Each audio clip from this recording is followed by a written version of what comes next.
Assalamualaikum warahmatullahi wabarakatuh. Perkenalkan, nama saya Dea Feriska dengan NIM 211101309 dari kelas 3A D4 Telkom. Di sini saya akan menjelaskan blok diagram dari jaringan 2G, 3G, dan 4G. Video ini saya buat untuk melengkapi nilai kuis mata kuliah jaringan telepon seluler.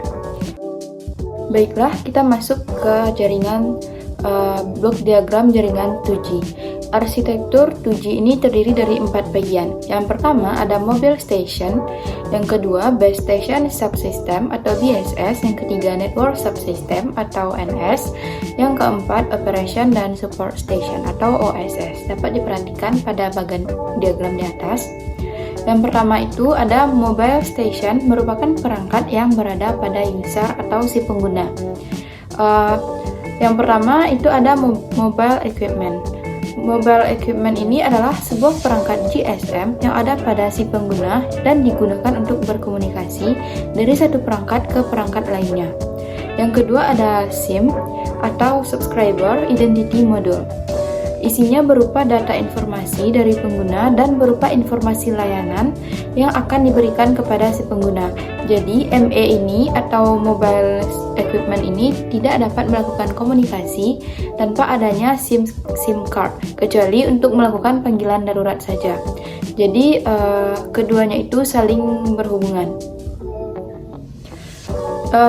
Bagian yang kedua itu ada base station subsystem atau BSS.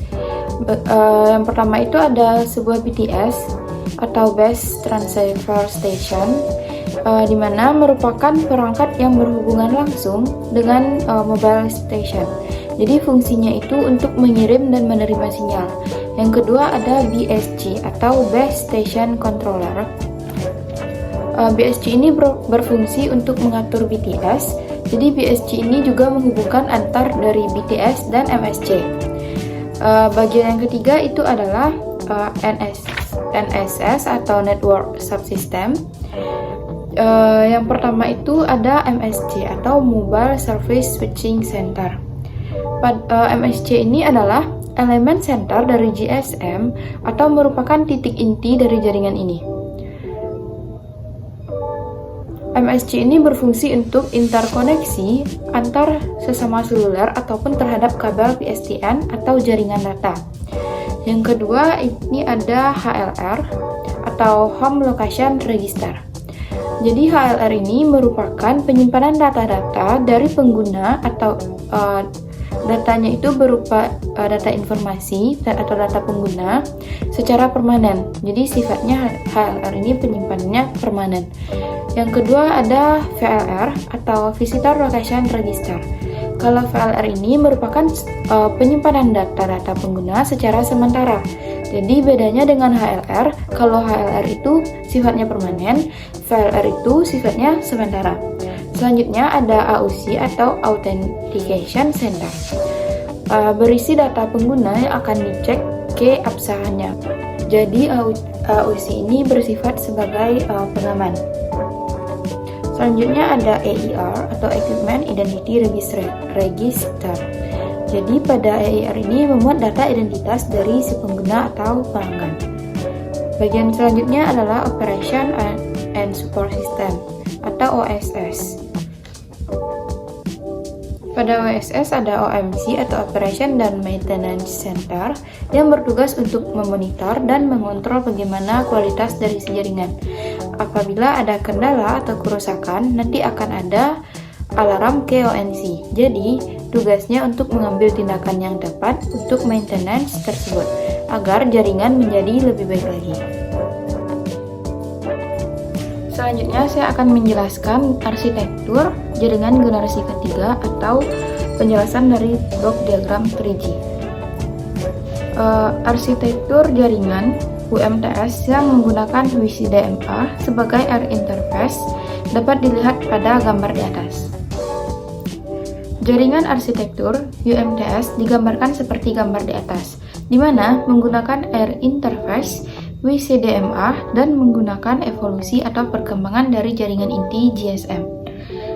Terdiri atas 3 daerah yang saling berinteraksi. Yang pertama ada Core Network atau CN, yang kedua ada UMTS, Terrestrial Radio Access Network atau UTRAN, dan User Equipment atau UA, dan Mobile Station atau MS.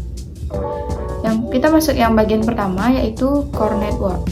Core Network ini dibagi dalam daerah circuit switch dan paket switched. Beberapa elemen dari circuit switched ini adalah Mobile Service Switching Center atau MSC, yang merupakan interface yang menangani MS untuk menangani sirkuit switched data. Gateway MSC atau GMSC merupakan gerbang penghubung antara UMTS dan jaringan luar sirkuit switched seperti PSTN, Visitor Location Register atau VLR, dan Gateway MSC. Elemen paket switched adalah Service GPRS, Support Node atau SGSN, yang merupakan interface yang berfungsi sama dengan MSC tetapi digunakan untuk layanan paket switched, dan Gateway GPRS Support Node atau GGSN merupakan gerbang yang menghubungkan UMTS menuju jaringan paket switched. Beberapa elemen jaringan yang lain seperti HLR dan AUC digunakan bersama oleh kedua daerah tersebut. Arsitektur CN dapat berubah ketika terdapat layanan atau fitur yang baru. Transfer data di dalam jaringan inti didukung oleh GGSN atau Gateway GPRS Support Node dan SGSN atau Serving GPRS Support Node. Pada dasarnya, GGSN ini adalah sebuah fitur pengaturan mobilitas tambahan dan menghubungkan dengan berbagai macam elemen jaringan melalui standar interface. Pada jaringan ini, GGSN merupakan interface fisik yang terhubung ke jaringan paket data eksternal, misalnya internet. SGSN ini menangani pengiriman paket dari dan ke terminal-terminal mobile. Masing-masing SGSN ini memungkinkan untuk mengirimkan paket ke terminal di dalam service area. GGSN dan SGSN dapat mengirimkan data dengan kecepatan hingga 2 Mbps. Selanjutnya, ada bagian UTRAN, terdiri dari satu atau lebih Radio Network System atau RNS, di mana RNS tersebut terdiri dari sebuah pengendali jaringan radio yang disebut sebagai Radio Network Controller atau RNC, beberapa Node B atau UMTS Base Station, dan User Equipment. UTRAN terhubung pada bagian Core Network atau CN melalui interface IU dan menggunakan interface IUB untuk mengontrol Node B. Sedangkan interface IUR yang menghubungkan antara RNC berfungsi untuk mengatur terjadinya soft handover di antara RNC tersebut. RNC ini berfungsi untuk mengendalikan sumber-sumber radio dari beberapa Node B. Fungsinya serupa dengan BSC di GSM. RNC juga berperan penting untuk mengontrol radio resources UTRAN, seperti power control atau handover control, di mana sebagian di antaranya terdapat pada bagian RNC. BS di UMTS disebut dengan Node B. Node B pada jaringan ini sama seperti pada GSM Base Station, yang merupakan unit untuk sistem pengiriman dan penerimaan radio dari sel. Node B menunjukkan proses dari air interface yang digunakan atau BCDMA, meliputi channel coding, interleaving, rate adaptation, dan spreading. Node B juga memungkinkan terjadinya software handover dan power control. Ikatan antara RNC dan Node B disebut dengan Radio Network Subsystem atau RNS, yang memiliki interface IUB. Tidak seperti ekuivalennya, yakni interface ABIS di dalam GSM.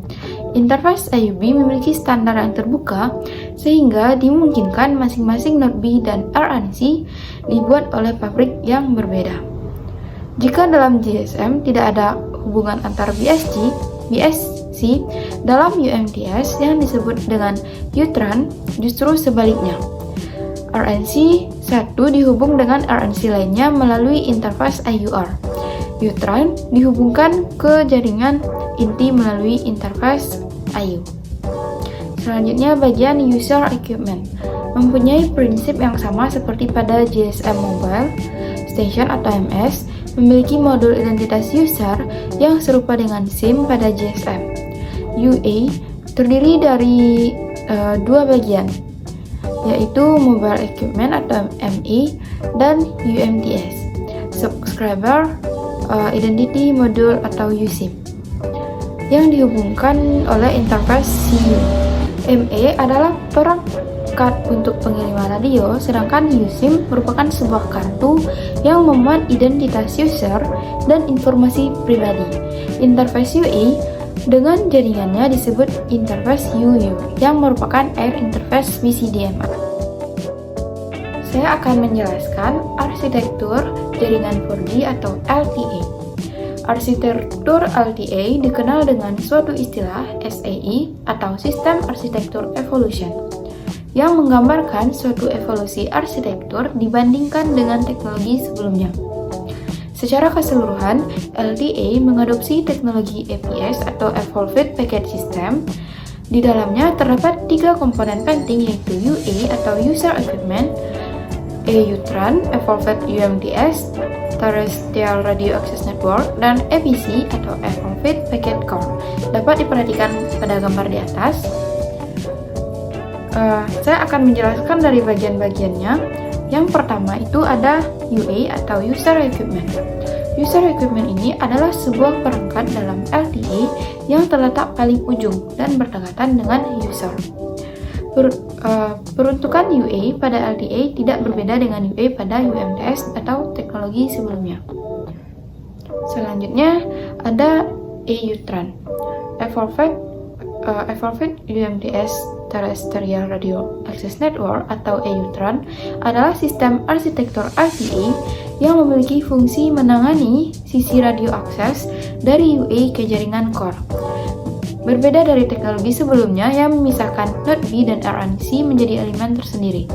Pada sistem LTE EUTRAN hanya terdapat satu komponen, yakni Evolved Node B atau E-Node B, yang telah menggabungkan fungsi keduanya. E-Node B secara fisik adalah suatu base station yang terletak di permukaan bumi atau BTS pada BTS Greenfield, atau ditempatkan di atas gedung-gedung itu pada BTS Rooftop. Bagian selanjutnya adalah Evolved Packet Core atau EPC. EPC ini adalah sebuah sistem yang baru dalam evolusi arsitektur komunikasi seluler.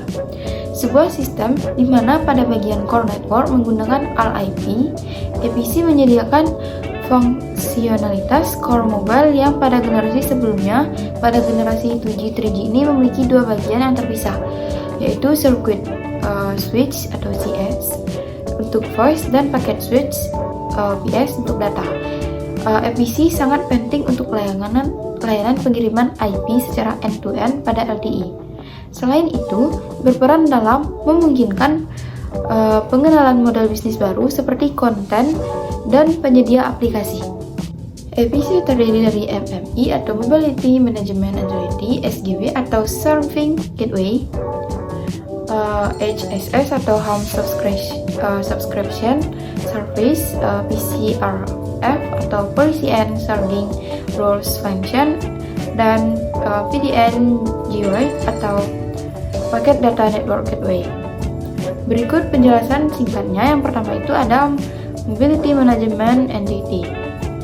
MMI merupakan elemen kontrol utama yang terdapat pada EPC. Biasanya, pelayanan MMI ini pada lokasi keamanan operator. Pengoperasiannya hanya pada kontrol plan dan tidak meliputi user plan.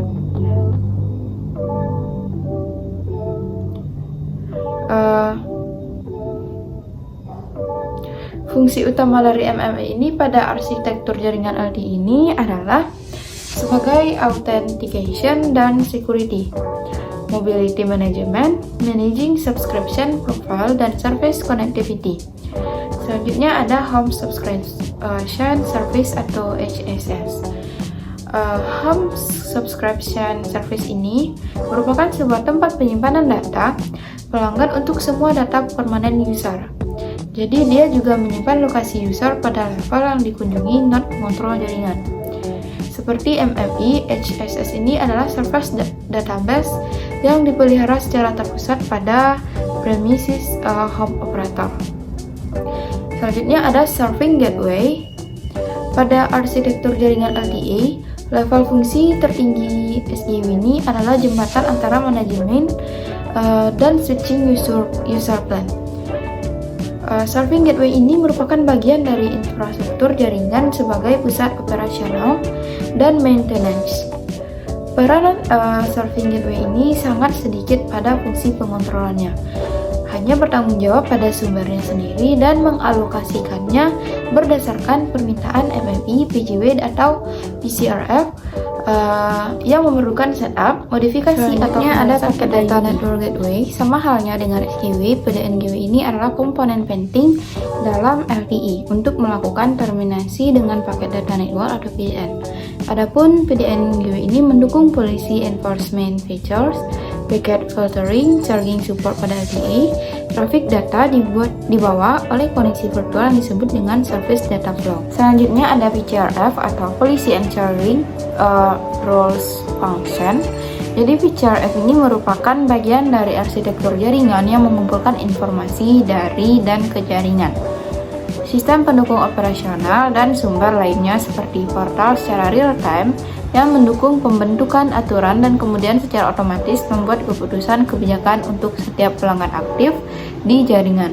Jaringan seperti ini mungkin menawarkan beberapa layanan, kualitas layanan atau quality of service atau QoS, dan aturan pengisian.